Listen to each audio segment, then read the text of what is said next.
എല്ലാവർക്കും Arya serial spot റിവ്യൂയിലേക്ക് സ്വാഗതം.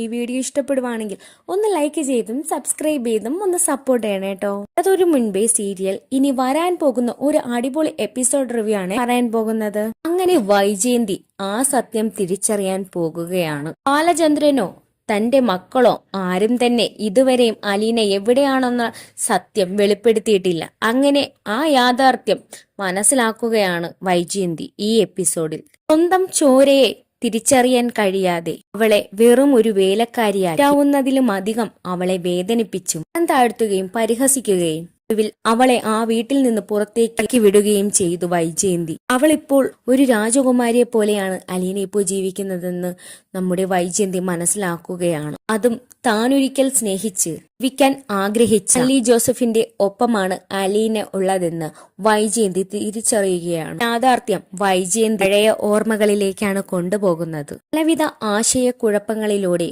വൈജയന്തിയുടെ മനസ്സ് കടന്നു പോകുകയാണ്. അലിയുടെ അടുത്തേക്ക് ബാലചന്ദ്രനാണല്ലോ അലീനയെ എത്തിച്ചത്. അപ്പോ താനും സ്റ്റാലിയുമായിട്ടുള്ള വർഷങ്ങൾക്ക് മുമ്പുള്ള ആ ബന്ധം ബാലചന്ദ്രൻ അറിഞ്ഞു കാണുമോ? അതുകൊണ്ടായിരിക്കുമോ ബാലചന്ദ്രന് തന്നോടുള്ള തീരാത്ത വെറുപ്പിന്റെ കാരണം? ഇതെല്ലാം ആലോചിച്ച് ഞെട്ടി നിൽക്കുവാണ് വൈജയന്തി. ഇനി ഒരു അടിപൊളി എപ്പിസോഡ് റിവ്യൂ ആണ് പറയാൻ പോകുന്നത്. എപ്പിസോഡിൽ ആദ്യമേ കാണിക്കുന്നതെന്ന് വെച്ചാൽ നമ്മുടെ സ്റ്റാൻലി ജോസഫും അപ്പച്ചനും അലീനയും ബ്രേക്ക്ഫാസ്റ്റ് കഴിക്കുന്നതാണ്. അതേസമയം തന്നെ അലീനയോട് സ്റ്റാൻലി പറയുവാണ്, ബ്രേക്ക്ഫാസ്റ്റ് കഴിച്ചു കഴിഞ്ഞതിന് ശേഷം നമുക്കൊരിടം വരെ പോകണം എന്ന് പറയുന്നുണ്ട്. അതേസമയം അലീന ചോദിക്കുവാണ്, എങ്ങോട്ടേക്കാ, എന്നോടൊന്ന് പറയുവോ എന്ന് ചോദിക്കുവാണ്. അതേസമയം സ്റ്റാൻലി ചോദിക്കുവാണ്, അതെന്താ, എന്നോടുകൂടെ വരണമെന്ന് പറഞ്ഞപ്പോ ഏക്കാണ് പോകുന്നതെന്ന് അറിഞ്ഞാലേ നിനക്ക് പറ്റത്തുള്ളൂ. ചോദിക്കുമ്പോ അലീന പറയുവാണ്, അല്ല ഞാൻ വെറുതെ ചോദിച്ചെന്നേ ഉള്ളൂ എന്ന് അലീന പറയുവാണ്. അതേസമയം ഔതക്കുട്ടിച്ചായൻ പറയുവാണ്, അതിനെന്താ, ഞാനും കൂടെ നിങ്ങളുടെ കൂടെ വരാം എന്ന് പറയുമ്പോ സ്റ്റാൻലി പറയുവാണ്, അപ്പച്ചനെ ഞാൻ പ്രത്യേകം ക്ഷണിക്കണ്ട എന്ന് കരുതിയിട്ട പറയാതിരുന്നത് എന്ന് സ്റ്റാൻലി പറയുവാണ്. നമുക്ക് 3 പേർക്കും കൂടെ ചില സ്ഥലങ്ങളിലൊക്കെ പോകാനുണ്ട്. എല്ലാം കേട്ടുകൊണ്ട് അന്റപ്പൻ അവിടെ നിൽക്കുന്നുണ്ടായിരുന്നു. അതിനുശേഷം കടയിലേക്ക് പോയിട്ട് പൗലോസിനോട് പറയുവാണ് 3 പേരും കൂടെ എവിടേക്കോ പോകാനുള്ള തയ്യാറെടുപ്പില്ല. ഈ സമയം പൗലോസ് പറയുവാണ്, ആ നന്നായി, ഞാനിവിടെ കുറച്ച് പലചരക്ക് സാധനങ്ങളെല്ലാം മാറ്റി വെച്ചിട്ടുണ്ട്. ആ അലീന കാണാതെ അവളുടെ കണ്ണു വെട്ടിച്ച് ഇവിടെ നിന്ന് കടത്താൻ വേണ്ടി ഒരു അവസരത്തിന് വേണ്ടി നോക്കിയിരുന്നത്. അപ്പോഴാണ് 3 പേരും കൂടെ പുറത്തേക്ക് പോകുന്നത്. എന്തായാലും നന്നായി എന്ന് പറയുവാണ്. സമയം ആന്റപ്പൻ പറയുവാണ്, എന്നാലും അവൾ എല്ലാവരെയും ഇത്ര പെട്ടെന്ന് തന്നെ ഇറക്കിയെടുത്തു കഴിഞ്ഞു. ഇനി അവൾ നമുക്ക് ഭീഷണിയാകുമെന്നാ എനിക്ക് തോന്നുന്നത്. ഈ സമയം പൗലോസ് പറയുവാണ്, അത് ഷുവർ അല്ലേ, നമുക്കിനി പഴയ പോലുള്ള കളികളൊന്നും നടത്താൻ പറ്റത്തില്ല. എന്തായാലും വരുന്നിടത്ത് വെച്ച് തന്നെ കാണാം എന്ന് പൗലോസ് പറയുവാണ്. അതിനുശേഷം അലീനയെ വെയിറ്റ് ചെയ്ത് നമ്മുടെ ഔതക്കുട്ടി ചായനും സ്റ്റാൻലി പുറത്ത് വെയിറ്റ് ചെയ്യുമാണ്. അലീന ആ സമയത്ത് നല്ലൊരു ഡ്രസ്സൊക്കെ ധരിച്ച് നല്ല സുന്ദരിയായി ഒരുങ്ങി വരുന്നത് കാണുമ്പോൾ നമ്മുടെ സ്റ്റാൻലിക്കും ഔതക്കുട്ടി ചായനും അവളെ നോക്കി നിന്നു പോകാനാണ് തോന്നുന്നത്. അത്ര സുന്ദരിയായിട്ടാണ് അലീന ഒരുങ്ങി എത്തുന്നത്. അതേസമയം അലീനയോട് പറയുവാണ്, കൊള്ളാം, ഇതുപോലെ വേണം നീ എപ്പോഴും ഈ വീട്ടിൽ ഒരുങ്ങി നിൽക്കാൻ, അല്ലാതെ ആ പഴയ കീറി വലിഞ്ഞ ആ ചുരിദാറൊന്നും ഇട്ടോണ്ട് നിൽക്കേണ്ട ഒരാവശ്യവും നിനക്കില്ല. അതേസമയം അലീന പറയുവാണ്, ഇത് പഴയതാണെങ്കിലും എനിക്ക് ആ ഡ്രസ്സിൽ പഴയ കുറെ ഓർമ്മകളുണ്ട് എന്ന് പറയുകയാണ്. ഫണൈജിലായിരുന്നപ്പോ എന്ന് അലീന പറഞ്ഞു തുടങ്ങുമ്പോഴത്തേക്ക് സ്റ്റാൻലി പറയുവാണ്, എന്നോട് ഞാൻ പലവട്ടം ഞാൻ പറഞ്ഞു ആ കാര്യങ്ങളൊന്നും ഇനി പറയരുതെന്ന്, ഇവിടെ ഒക്കെ വിട്ടേക്ക്, ഇനി നിനക്ക് പുതിയൊരു ജീവിതമാണ്, നീ അതിനെപ്പറ്റി മാത്രം ചിന്തിച്ചാൽ മതി എന്ന് പറയുവാണ്. അതേസമയം തന്നെ അലീന തല കുലുക്കിക്കൊണ്ട് സമ്മതിക്കുവാണ്. അതിനുശേഷം 3 പേരും സ്റ്റാൻലിയുടെ കാറിൽ കയറി ടൗണിലേക്ക് പോകുകയാണ്. ഈ സമയം ഔതക്കുട്ടി പറയുകയാണ്, നമുക്ക് ആദ്യം എന്തെങ്കിലും കഴിക്കാമെടാ, ഇന്നും പൗലോസ് വെച്ച് തരുന്നതല്ലേ നമ്മൾ കഴിക്കുന്നത്, അവൾക്കും എന്തെങ്കിലും നല്ല ഭക്ഷണം വാങ്ങിക്കൊടുക്കും. ഔതക്കുട്ടി ചായൻ പറയുമ്പോൾ സ്റ്റാൻലി പറയുവാണ്, പിന്നെ ആദ്യം നമുക്ക് എന്തെങ്കിലും ഒരു നല്ല ഹോട്ടലിലേക്ക് പോകാം. അങ്ങനെ സ്റ്റാൻലി കാർ ഒരു 5 സ്റ്റാർ ഹോട്ടലിന്റെ അടുത്ത് കൊണ്ടുചെന്ന് നിർത്തുവാണ്. അതേസമയം അലീന അമ്പരപ്പോടുകൂടി തന്നെ കാറിൽ നിന്ന് ഇറങ്ങുന്നു. ഇത്രയും വലിയ ഹോട്ടലിലൊക്കെ അലീന ആദ്യമായിട്ടാ പോകുന്നത്. അവളുടെ ആ അമ്പരപ്പ് കണ്ടിട്ട് പറയുവാണ്, എന്തിനാ ഈ പകച്ചു നോക്കുന്നത്, നമുക്ക് ഏതെങ്കിലും തട്ടുകടയിലോ എന്തെങ്കിലും പോകാം, തട്ടുകടയിലേക്ക് പോയി കഴിക്കാമെന്ന് പറഞ്ഞപ്പോൾ സ്റ്റാൻലി പറയുവാണ്, തട്ടുകടയിലൊന്നും വൃത്തി കാണത്തില്ല, ഇത് നിനക്ക് അറിയത്തില്ലേ എന്ന് സ്റ്റാൻലി ചോദിക്കുമ്പോൾ അലീന പറയുവാണ്, തട്ടുകടയിൽ വൃത്തിയില്ലെന്ന് ആരാ പറഞ്ഞത്, അങ്ങനെയൊന്നുമല്ല, ഏറ്റവും നല്ല ഭക്ഷണം കിട്ടുന്നത് തട്ടുകടയിൽ തന്നെയാ. അലീന ചോദിക്കും. ഔതക്കുട്ടിച്ചായൻ പറയുവാണ്, നിങ്ങൾ 2 പേരും അതിന്റെ പേരിൽ ഒരു തർക്കം വേണ്ട, എന്തായാലും തട്ടുകടയിൽ നിന്ന് നമുക്ക് എപ്പോ വേണമെങ്കിലും കഴിക്കാമല്ലോ, ഇപ്പോൾ നമുക്ക് ഈ ഹോട്ടലിലേക്ക് തന്നെ പോകാം. ഇവിടെ ചെന്നതിന് ശേഷം ഫുഡെല്ലാം സ്റ്റാൻലി തന്നെ ഓർഡർ ചെയ്യുകയാണ്. എന്നിട്ട് അലീനയോട് പറയുവാണ്, ടേബിൾ മാനേഴ്സ് കീപ്പ് ചെയ്യണം. ഞാൻ വീട്ടിൽ വെച്ച് പറഞ്ഞ കാര്യങ്ങളൊക്കെ ഓർമ്മയുണ്ടല്ലോ അല്ലേ എന്ന് അലീനയോട് സ്റ്റാൻലി ഗൗരവത്തോടു കൂടി തന്നെ ചോദിക്കുവാണ്.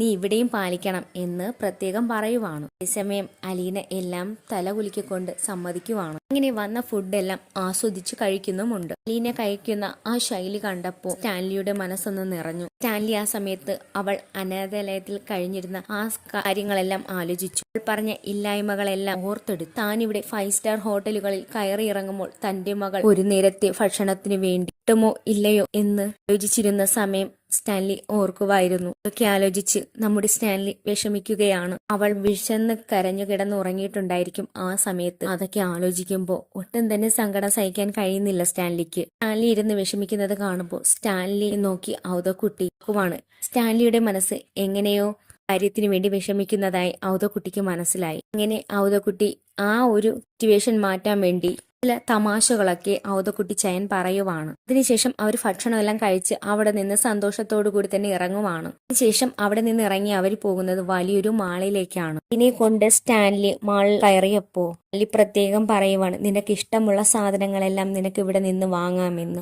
വിലയൊന്നും നോക്കേണ്ട ആവശ്യമില്ല എന്ന് തന്നെ പറയുവാണ്. അതേസമയം തന്നെ അലീന പറയുവാണ്, അയ്യോ ഇത്രയും വലിയ കടയിലേക്ക് കയറിയാൽ നല്ല പൈസയാകത്തില്ലേ? എനിക്ക് വീട്ടിലിടാനും പുറത്തത്യാവശ്യം പോകാനുമുള്ള ഡ്രസ്സ് എന്റെ കയ്യിൽ തന്നെ ഉണ്ട്. അതെനിക്ക് ബബിതയും അച്ഛനും കൂടെ എടുത്തു തന്നിട്ടുണ്ട് എന്ന് പറയുവാണ്. അതേസമയം സ്റ്റാൻലി പറയുവാണ്, അതൊക്കെ അവിടെ ഇരുന്നോട്ടെ, ഒന്നും കളയാൻ ഞാൻ പറഞ്ഞില്ലല്ലോ. പക്ഷെ നീ എന്റെ മകളാണ്. അപ്പോൾ എനിക്ക് ചില കടമകളൊക്കെ നിറവേറ്റേണ്ടതായിട്ടുണ്ട്. എനിക്ക് എന്റെ മകൾക്ക് ഒരുപാട് ഡ്രസ്സുകൾ എടുത്തു കൊടുക്കണം, താല്പര്യമുണ്ട്. അതിനു വേണ്ടിയിട്ടാണ് ഞാൻ നിന്നെ ഇങ്ങോട്ടേക്ക് കൊണ്ടുവന്നത് എന്ന് സ്റ്റാൻലി പറയുവാണ്. അതേസമയം ഔദക്കുട്ടി ചായൻ പറയുകയാണ്, അവള് പറയുന്നതൊന്നും നീ കാര്യമാക്കണ്ട, നമുക്ക് പോയി ഡ്രസ്സ് സെലക്ട് ചെയ്യാം എന്ന് പറഞ്ഞിട്ട് അലീനയും കൊണ്ട് ഔദക്കുട്ടി ചായൻ പോകുകയാണ്. അങ്ങനെ ഔദക്കുട്ടി ചായനും അലീനയും ഡ്രസ്സെല്ലാം എടുത്ത് സെലക്ട് ചെയ്യുന്നത് നോക്കി നിൽക്കുവാണ് നമ്മുടെ സ്റ്റാൻലി. ഈ സമയം തന്നെ അലീന അവിടെ നിന്ന് സെയിൽസ് ഗേളിനോട് ഏറ്റവും കുറഞ്ഞ തരത്തിലുള്ള ഡ്രസ്സുകൾ എടുത്തിടാൻ വേണ്ടി ആവശ്യപ്പെടുന്നു. അത് കണ്ടുകൊണ്ട് സ്റ്റാൻലി അങ്ങോട്ടേക്ക് എത്തുവാണ്. ഇത് പറയുവാണ് സെയിൽസ് ഗേളിനോട്, അതൊക്കെ അവിടെ വെച്ചേക്ക്, എന്നിട്ട് ഇതിൽ ഏറ്റവും വില കൂടിയ ഡ്രസ്സ് തന്നെ എടുത്തിടണം എന്ന് പറയുവാണ്. നീന പറയുവാണ്, എനിക്ക് ഇത്രയും വില കൂടിയ ഡ്രസ്സ് ഒന്നും വേണ്ട എന്ന് തന്നെ പറയുവാണ്.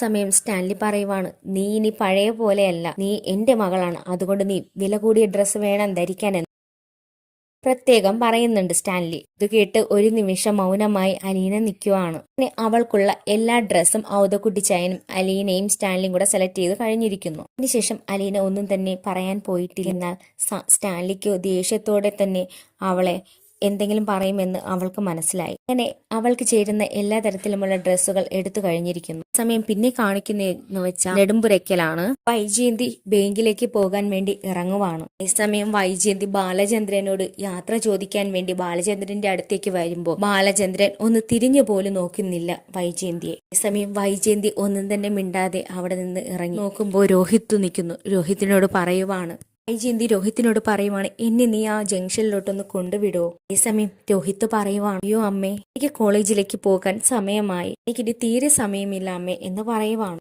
ആരും തന്നെ കൊണ്ടുവിടാൻ തയ്യാറല്ലെന്ന് മനസ്സിലാക്കിയ വൈജയന്തി അവിടെ നിന്ന് സ്വന്തമായി തന്നെ ഡ്രൈവ് ചെയ്ത് പോകുവാണ്. ഈ സമയം തന്നെ വൈജയന്തിക്ക് ബാങ്കിൽ നിന്ന് കോള് വരുന്നുണ്ട്. വൈജയന്തിക്ക് 10 മണിക്കാണ് മീറ്റിംഗ്. ആ കാര്യം അറിയിക്കാനാണ് അവർ വിളിച്ചത്. വൈജയന്തി അതേസമയം തന്നെ പറയുവാ, എനിക്ക് ഓർമ്മയുണ്ട് ഞാൻ വീട്ടിൽ നിന്ന് ഇറങ്ങിയെന്ന്. അതേസമയം തന്നെ വ്യക്തി പറയുവാണ്, ടൗണില് അടുത്തുള്ള ഒരു ഹോട്ടലിൽ വെച്ചിട്ടാണെന്ന് പറയുവാണ്. ആ ഹോട്ടലിന്റെ ലൊക്കേഷൻ ഇട്ട് കൊടുത്തിരിക്കുന്നു അയാള്. ആ വലിയ മീറ്റിംഗ് നടക്കുന്ന അങ്ങോട്ടേക്ക് വൈജയന്തി എത്തിക്കൊണ്ടിരിക്കുവാണ്. അതേസമയം വൈജയന്തി എത്തുന്നത് നമ്മുടെ സ്റ്റാൻലിയും അലീനയുമുള്ള ആ സ്ഥലത്തേക്കാണ്. അതേസമയം തന്നെ സ്റ്റാൻലിയും അലീനയും കാണിക്കുന്നുണ്ട്. അവര് ഡ്രസ്സെല്ലാം എടുത്തു കഴിഞ്ഞിട്ട് തൊട്ടടുത്തുള്ള ജ്വല്ലറിയിലേക്കും പോകുന്നുണ്ട്.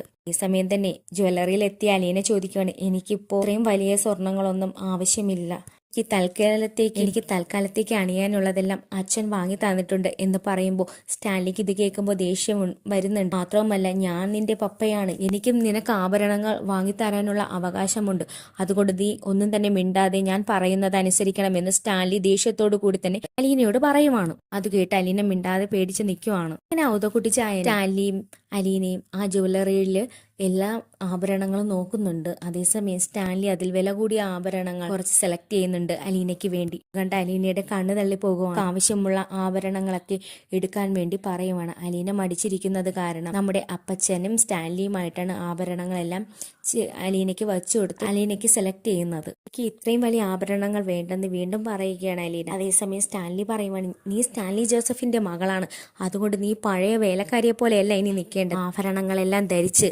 നല്ല സുന്ദരിയായിട്ട് തന്നെ നിൽക്കണം എന്ന് പറയുവാണ്. കറുത്ത മാലയും ആ ചുരിദാറൊന്നും ഇനി കാണാൻ പാടില്ല, മാറ്റാൻ വേണ്ടിയിട്ടാണ് ഞാനിതൊക്കെ നിനക്ക് വാങ്ങിച്ചു തരുന്നത്. നിന്നെ മുഖത്തിലൊന്ന് മാറ്റിയെടുക്കണമെന്ന് എനിക്കുണ്ട്, അതിനുവേണ്ടി ഒരു മേക്ക് ഓവർ തന്നെ നിനക്ക് ചെയ്യണമെന്ന് എൻ്റെ ആഗ്രഹം, അത് വൈകാതെ തന്നെ ഞാൻ ചെയ്തിരിക്കുമെന്ന് സ്റ്റാൻലി പറയുവാണ് അലീനയോട്. അതിനുവേണ്ടിയാ ഞാൻ നിന്നെ ഇങ്ങോട്ടേക്ക് കൊണ്ടുവന്നിരിക്കുന്നതെന്ന് പറയുന്നുണ്ട്. അതേസമയം വൈജയന്തി കാണിക്കുവാണ്. വൈജയന്തി ആണെങ്കിൽ മീറ്റിങ്ങിന് വേണ്ടി ഇനി അരമണിക്കൂർ കൂടെ ഉണ്ട്, അത് കാരണം അടുത്തുള്ള ആ ജ്വല്ലറിയിൽ വെറുതെ ഒന്ന് പർച്ചേസിങ്ങിന് കയറിയതാണ്. ജ്വല്ലറിയിലേക്ക് കയറി വരുന്ന വൈജയന്തിന്റെ ഭർത്താവും മക്കളും തന്നോട് മറച്ചു വെച്ചിരിക്കുന്ന ആ രഹസ്യം വൈജയന്തി അറിയാൻ പോകുന്നു. ഇനിയെ യാദൃച്ഛികമായിട്ട് അവിടെ വെച്ച് കാണുന്നുണ്ട് വൈജയന്തി. അതേസമയം അവളുടെ കൂടെ ഉണ്ടായിരുന്ന ആ വ്യക്തിയെ കണ്ട് അത്ഭുതത്തോടെ നോക്കുവാണ്. അത് സ്റ്റാൻലി ജോസഫ് ആണല്ലോ. നേരം വൈജയന്തി ഞെട്ടിത്തെറിച്ച് നിൽക്കുവാണ്. അതേസമയം അലീനയും സ്റ്റാൻലിയും ആ മാലകൾ നോക്കുന്ന സമയത്ത് വൈജയന്തി അവരെ തന്നെ നോക്കി നിൽക്കുവായിരുന്നു. അവളെന്താ ഇവിടെ എന്ന് വിചാരിച്ചിട്ട് വൈജയന്തി വീണ്ടും സൂക്ഷിച്ചു നോക്കുന്നു.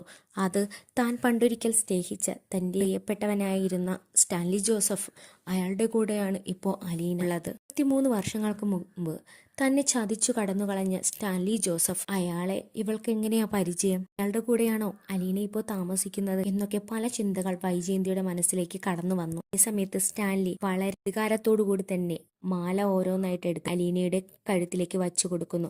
ആ കാഴ്ച കണ്ട് വൈജയന്തി ഞെട്ടി നിൽക്കുവാണ്. അവളോട് ഇത്ര സ്വാതന്ത്ര്യമാണെങ്കിൽ എന്റെ ഭർത്താവിനെ കറക്കിയെടുത്തതുപോലെ ഇപ്പോൾ സ്റ്റാൻലിയും കറക്കിയെടുത്തിരിക്കുവാണ്, അവളുടെ ചങ്കൂറ്റം സമ്മതിക്കണം എന്നൊക്കെ വൈജയന്തി ആലോചിക്കുവാണ്. ഒരു തരത്തിലും അവര് തന്നെ കാണാത്ത രീതിയിൽ മറഞ്ഞു നിൽക്കുവാണ് വൈജയന്തി. സ്റ്റാൻലി തന്നെയാണെന്ന് ഉറപ്പിക്കാൻ പലവട്ടമായി വൈജയന്തി സ്റ്റാൻലിയെ തന്നെ നോക്കുന്നുണ്ട്. തന്നെ ചതിച്ച് കടന്നു കളഞ്ഞ സ്റ്റാൻലി 23 വർഷങ്ങൾക്ക് മുൻപ് എന്നെ സ്നേഹിച്ചിരുന്ന ആ വ്യക്തിയല്ലേ ഈ നിൽക്കുന്നത്? അയാളുടെ കുഞ്ഞിനെ ഞാൻ പ്രസവിക്കുക പോലും ചെയ്തിട്ടുണ്ട്, എന്നിട്ട് പോലും എന്നെ തിരിഞ്ഞു നോക്കാത്ത വ്യക്തിയാണ്. അയാളുടെ കൂടെയാണോ ഇപ്പൊ അലീന ഉള്ളത് എന്നൊക്കെ ആലോചിച്ച് സ്തംഭിച്ചു നിൽക്കുവാണ് വൈജയന്തി. ഒരു നിമിഷം ഞെട്ടിത്തെറിച്ച് നിൽക്കുവാണ്. സമയത്ത് വളരെ സ്വാതന്ത്ര്യത്തോടു കൂടി തന്നെ അലീന ഓരോന്നായി നോക്കുന്നു, കയ്യിൽ വെക്കുന്നു, വള എടുത്ത് കയ്യിലിടുന്നു, മാല കഴുത്തിൽ വെക്കുന്നു, അങ്ങനെയെല്ലാം ഓരോ കാര്യങ്ങൾ ചെയ്തുകൊണ്ടിരിക്കുവാണ്. അത് മാത്രമല്ല സെയിൽസ് ഗേളിനെ കൊണ്ട് അതൊക്കെ ഇടിയിച്ചു കൊടുക്കുന്നുമുണ്ട്. അതേസമയം തന്നെ സ്റ്റാൻലിയുടെ കൂടെ ഉണ്ടായിരുന്ന ആ വയസ്സായ വ്യക്തിയെ തിരിച്ചറിയാൻ കഴിയുന്നില്ല വൈജയന്തിക്ക്. ഇവരുടെ കൂടെ ഇയാൾ എന്തിനാ നടക്കുന്നത്, ഇവർ തമ്മിൽ എന്താ ബന്ധം എന്നൊക്കെ ആലോചിച്ചു നിൽക്കുവാണ്. അപ്പോ ബാലചന്ദ്രൻ സ്റ്റാൻലിയുടെ അടുത്തേക്കാണോ അലീനയെ കൊണ്ടുവന്ന് വിട്ടത് എന്ന ഓരോരോ ചിന്തകളായിട്ട് നമ്മുടെ വൈജയന്തി അവിടെ ഞെട്ടി നിൽക്കുവാണ്. അവളുടെ വീട്ടിലായിരിക്കണം ബാലചന്ദ്രൻ കൊണ്ടുചെന്ന് വിട്ടത്. എന്റെ ഭർത്താവിനെ കറക്കിയെടുത്തതുപോലെ ഇപ്പോൾ ഇയാളെ കറക്കിയെടുത്തു കാണും എന്നൊക്കെ ആലോചിച്ച് നിൽക്കുവാണ് നമ്മുടെ വൈജയന്തി. ഒരു തരത്തിൽ തന്നെ അവരാരും കാണാത്ത രീതിയിൽ മറഞ്ഞു നിൽക്കുന്നുണ്ട് വൈജയന്തി. എന്നാൽ പല വട്ടം ശ്രമിക്കുന്നുണ്ട് വൈജയന്തി അത് സ്റ്റാൻലി തന്നെയാണെന്ന് ഉറപ്പുവരുത്താൻ. എന്നാൽ അവസാനം മനസ്സിലാവുകയാണ് ചെയ്യുന്നത് അത് സ്റ്റാൻലി തന്നെയാണ്. അങ്ങനെ വൈജയന്തി മനസ്സിലാക്കി കഴിഞ്ഞു, നമ്മുടെ സ്റ്റാൻലിയുടെ വീട്ടിലാണ് അലീന ഇപ്പോൾ താമസിക്കുന്നത്. എത്ര മനോഹരമായിട്ട് അവർ നോക്കുന്നത്, ഒരു രാജകുമാരിയെ പോലെ തന്നെയാണ് കൊണ്ടു നടക്കുന്നത് സ്റ്റാൻലി എന്ന് വൈജയന്തിക്ക് മനസ്സിലായി. ഇത്രയും വില കൂടിയ തരത്തിലുള്ള ആഭരണങ്ങൾ അവൾക്ക് കൊടുക്കേണ്ട എന്തു കാര്യമാണ് സ്റ്റാൻലിക്കുള്ളതെന്ന് വൈജയന്തി ഒരു നിമിഷം ചിന്തിച്ചു നിൽക്കുവാണ്. എന്ന് കുറച്ച് ദിവസങ്ങൾക്കുള്ളിൽ തന്നെ അവൾ അയാളെ കറക്കിയെടുത്തു കാണും. അതുകൊണ്ടായിരിക്കും ഇത്രയും വിലയേറിയ ആഭരണങ്ങൾ അവൾക്ക് വാങ്ങി കൊടുക്കുന്നത്. ഇവളൊക്കൊരു വലിയ സംഭവം തന്നെ എന്ന് വൈജയന്തി ആലോചിക്കുവാണ്. എങ്ങനെയാണോ ഇതുപോലെയുള്ള പെണ്ണുങ്ങൾ ഈ ഭൂമിയിൽ ജീവിക്കുന്നത് എന്നൊക്കെ ആലോചിച്ച് വൈജയന്തി നിൽക്കുവാണ്. എന്നാൽ വൈജയന്തിക്ക് ആ സമയത്ത് സ്റ്റാൻലിയുടെ കോളറിലേക്ക് ചെന്ന് പിടിച്ചിട്ട് തന്നെ എന്തിനാണ് ചതിച്ചതെന്ന് ചോദിക്കണമെന്നുണ്ട്. പക്ഷേ തൽക്കാലത്തേക്ക് അവരാരും തന്നെ കാണണ്ട എന്ന രീതിയിൽ മറഞ്ഞു നിൽക്കുവാണ് വൈജയന്തി. മാത്രമല്ല ഇത്രയും തിരക്കുള്ള ഒരു സ്ഥലത്ത് വെച്ച് അങ്ങനെ ചെയ്തു കഴിഞ്ഞാൽ എല്ലാവരും തന്നെ ശ്രദ്ധിക്കും. മാത്രവുമല്ല അലീന അവരുടെ കൂടെ ഉള്ളത് കൊണ്ട് ആ ഒരു സന്ദർഭം ഇവിടെ ഉണ്ടാക്കണ്ട എന്ന് തന്നെ വൈജയന്തിക്ക് തോന്നി. എന്തായാലും ബാലചന്ദ്രൻ അലീനയെ സ്റ്റാൻലിയുടെ അടുത്തേക്കാണ് എത്തിച്ചതെന്ന് വൈജയന്തിക്ക് മനസ്സിലാകുന്നു. അതേസമയം തന്നെ വൈജയന്തി ചിന്തിക്കുകയാണ്, അപ്പോ ബാലചന്ദ്രൻ എല്ലാ സത്യങ്ങളും അറിഞ്ഞു കാണുമോ? ഞാനും സ്റ്റാൻലിയും തമ്മിൽ പഴയ കാലത്ത് ബന്ധമുള്ള കാര്യങ്ങളൊക്കെ അറിഞ്ഞിട്ടുണ്ടാകുമോ? അതുകൊണ്ടായിരിക്കുമോ എൻ്റെ അടുത്ത് ഈ രീതിയിലൊക്കെ ബാലചന്ദ്രൻ ഇപ്പോൾ പെരുമാറുന്നത് എന്നൊക്കെ വൈജയന്തിയുടെ മനസ്സിലൂടെ കടന്നു പോകുന്നുണ്ട് ഓരോ ചിന്തകളായി. വൈജയന്തിക്കാണെങ്കിൽ ഒരു സമാധാനം ഉണ്ടാകുന്നില്ല. ബാങ്കിൽ നിന്ന് ആളുകളെല്ലാം വിളിക്കുന്നുണ്ട് വൈജയന്തിയുടെ ഫോണിലേക്ക്. മീറ്റിംഗിന് സമയമായി, എത്തേണ്ട സമയം കഴിഞ്ഞിരിക്കുന്നു. വൈജയന്തി ഒന്ന് നിശബ്ദമായി തന്നെ അവരെ നോക്കി നിൽക്കുകയാണ്. അതേസമയം തന്നെ അതിൽ ഒരു കോൾ വന്നപ്പോൾ ഫോൺ എടുക്കുന്നുണ്ടായിരുന്നു. അതേസമയം ചോദിക്കണം, ഇതുവരെയായിട്ടും ഹോട്ടലിലേക്ക് എത്തിയില്ലല്ലോ മീറ്റിംഗിന്. ഒന്നും പറയാതെ നിശബ്ദയായി തന്നെ നിൽക്കുവാണ്. എന്താണ് പറയേണ്ടതെന്നറിയാതെ കണ്ണിന് മുൻപിൽ കണ്ട കാഴ്ചകൾ അതേപടി നോക്കി നിന്ന് ഞെട്ടി നിൽക്കുവാണ് വൈജയന്തി. അതേസമയം ഫോൺ കട്ട് ചെയ്തിട്ട് വൈജയന്തി വീണ്ടും അവരെ തന്നെ നോക്കി നിന്നു. എത്ര സന്തോഷവതിയായിട്ടാണ് അലീനയെ അവര് രണ്ടുപേരും നോക്കുന്നതെന്ന് ഒരു നിമിഷം അവൾ ആലോചിച്ചു. അതേസമയം തന്നെ സ്റ്റാൻലിയുടെയും അലീനയുടെയും പുറകെ തന്നെ വൈജയന്തി കുറച്ച് നേരം ഉണ്ടായിരുന്നു. മാത്രവുമല്ല, ജുവലറിയിൽ നിന്ന് സ്വർണ്ണാഭരണങ്ങൾ എടുത്ത് അവളുടെ കഴുത്തിൽ അണിയിച്ചു കൊടുക്കുന്നത് സ്റ്റാൻലിയാണ്. അതൊക്കെ കണ്ട് ഞെട്ടി നിൽക്കുവാണ് ഒരു നിമിഷം വൈജയന്തി. ഇതിൽ കണ്ട യാഥാർത്ഥ്യം സത്യമാണോ എന്ന് അവൾ പലതവണയായി ആലോചിക്കുന്നുണ്ടായിരുന്നു. ഇത്രയൊക്കെയാണ് ഈ എപ്പിസോഡിലുള്ളത്. ഇനി വരുന്ന എപ്പിസോഡുകളെല്ലാം കാത്തിരുന്ന് തന്നെ കാണാം. അപ്പോൾ ഈ വീഡിയോ ഇഷ്ടപ്പെടുവാണെങ്കിൽ ഒന്ന് ലൈക്ക് ചെയ്തും സബ്സ്ക്രൈബ് ചെയ്തും ഒന്ന് സപ്പോർട്ട് ചെയ്യണം കേട്ടോ.